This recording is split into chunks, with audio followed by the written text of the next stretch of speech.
Welcome, one and all, to the mystical world of Filbar. Adventures abound throughout this realm, and we appreciate the opportunity to regale you with some stories from these trails. These accounts are all based on actual RPG experiences that occurred within Adventures in Filbar.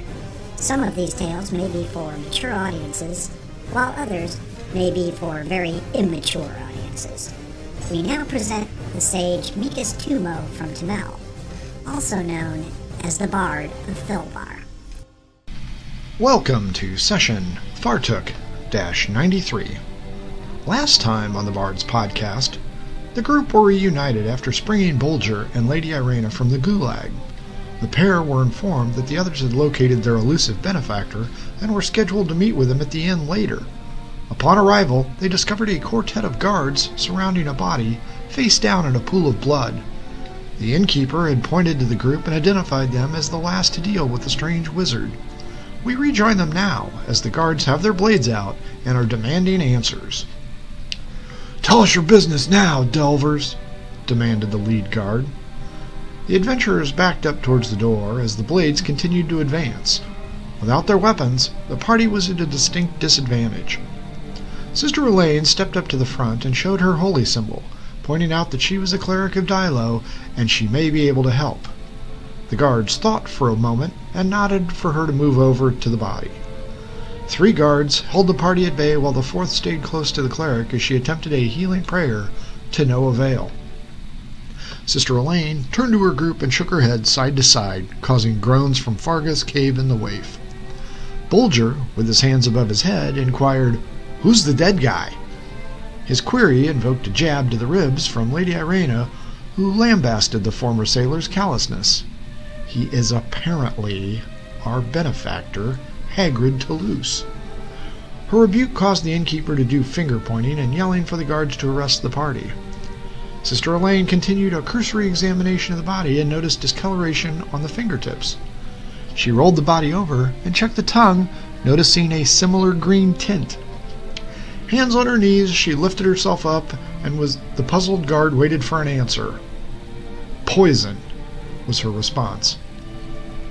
The innkeeper began to vehemently protest the lack of work done by the guards, and stated that it was clear that the party was responsible for the death of the bus customer. He demanded that they be arrested immediately. The 4 guards, all of obvious low experience, huddled up to discuss their options. The squat gnome began to slowly back out of the building with his hands still in the air, but bumped into additional guards just coming into the business. The looks given were enough to prompt Bulger to return back inside. 6 more guards arrived and ordered the party into the seats surrounding the bodies. The Delvers were checked for weapons and deemed unarmed, aside from their personal daggers. The red-faced innkeeper demanded to know what the ruffians weren't in chains for killing the mage and demanded that they be so immediately. One of the recently arriving guards pointed out that just because the party was the last to speak with the man didn't mean they were guilty of killing him. Cave had grown tired of the man's incessant bitching and asked him where he was since Haggrad was found in the middle of his business. The man grew quiet and everyone looked at the innkeeper, who began to sputter out excuses ranging from running the business to taking care of cleaning. The guards clearly had issues, but seemed to be in no hurry to take action of any kind. Lady Irena raised her hand and inquired what the next step was going to be. She was informed that they were waiting for the investigator to arrive and make that determination. Several minutes passed and the innkeeper made several more attempts to leave, but was ordered to remain present while the investigation was ongoing. Nearly 10 minutes passed, with the party catching Bulger and Irena up on the goings-on as they did the same. The pair pointed out that the late arriving guards had been present at their arrest and would certainly be able to corroborate their innocence. Finally the door opened and a squat dwarf wandered in, dragging a long beard along the floor. The guards stood at attention as the individual was informed of the situation. After revealing the details and explaining that the innkeeper had fingered several of the adventurers as the last to be with him, the dwarf moved over to face the party. Fargus stood up and introduced himself and began with, "Sir, I would just like to say," but was cut off in midstream, as both Lady Irena and Cabe Silvertongue smacked their heads. "Young man, shut up," I will ask the questions, and you will answer. Nod if you understand. The ranger shook his head, and the dwarf continued to go down the line of seated delvers. The investigator returned gaze to Fargus and added, "By the way, I am a woman. You may address me as ma'am or Investigator Rockfist if you prefer." The pronouncement made Bulger laugh and caused Karina and Fargus to look quizzically at the dwarf.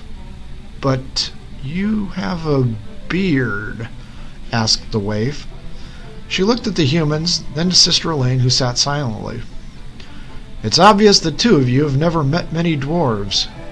You, however," looking at the cleric, "seem to have some experience. Tell me, Reverend Daughter, have you examined the body?" Elaine nodded silently and was waved over to the dwarf. "Tell me what you've seen." The pair of females knelt over the body, and Sister Elaine quietly relayed her findings as the dwarf stood with crossed arms, nodding and pointing during the discussion. After several minutes, the pair stepped into a corner where they could discuss the issue in private. The incensed innkeeper began to vehemently protest the lack of satisfaction from his viewpoint. The guards looked to the investigator, who stood stoically listening to the man protest. After his tirade was complete, she looked at one of the guards and pointed out, "If he opens up his trap again, cut out his tongue." Fargus smiled at the comment, and the innkeeper paled visibly, shrinking back to the wall to hide. A guard stepped up and pulled out a dagger, but a deep voice was heard from the doorway.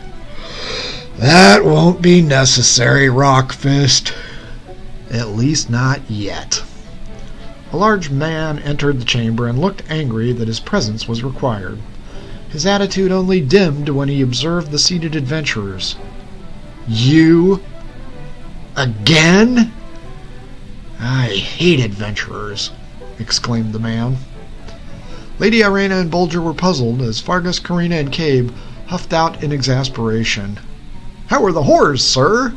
asked the bard, but his humor was lost on the watch commander. "Suitable until I was bothered to arrive here.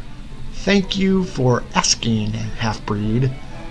Looking over to the dwarf and to the body still on the floor, he rolled his eyes and shook his head. His gaze returned to Rockfish, and he lifted his arms in inquiry. "Still working on it, Commander," replied the dwarf. The commander found a spare chair and loudly dragged it across the floor and sat in it. The innkeeper, realizing that the commander was present, loudly complained about the way the investigation was being handled, pointing out that he was a witness and he could positively ID the Delvers were the last to deal with the dead man. The commander watched with rapt attention and then held up his hand to stop the man from talking further. "Did you see these people leave while Haggrad was alive?" The man shook his head but added that they were probably returned to kill him off while he wasn't looking. The commander rolled his eyes and stated, "That is a hell of a trick, considering I was just dealing with them across town. Johnson, I may have been hasty in not letting you cut out this man's tongue." We close out this episode now and give you our thanks for listening. Please subscribe to this podcast and don't forget to follow us on Twitter at The Bards Podcast. For everyone in Adventures of Filbar, thanks for listening.